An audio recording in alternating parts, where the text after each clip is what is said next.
Come on in. My name is Bill Tobin, and this is your restaurant success tip of the day. I had an interesting conversation the other day about the price that people charge in their restaurants.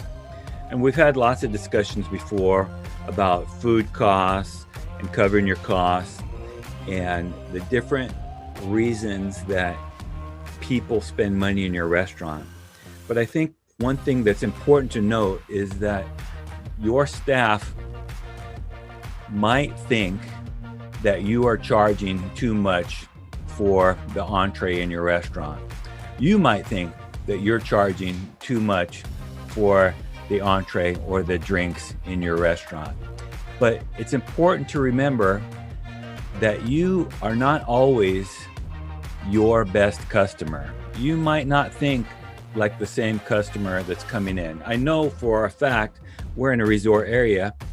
Most of my entrees are more expensive than what my staff are willing to pay on a night out. Like, yes, we give them a discount, but generally speaking, our restaurant is a little more expensive than what they would normally spend their money on.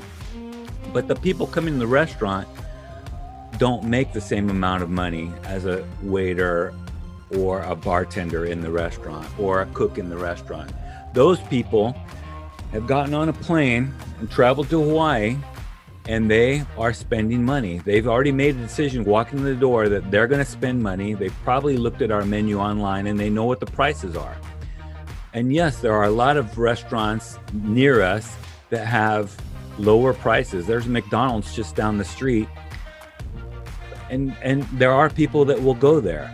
But there's also restaurants that are double our prices, and there are people that will go there. And so you have to understand that not everybody thinks the same way or makes their purchasing decisions the same way that you do or your staff does. They make their purchasing decisions based on a lot of factors. One is how much they can afford to spend. One might be convenience. One might be the type of food that you're serving, or the type of drinks that, or even your atmosphere, or the view that you have in your restaurant.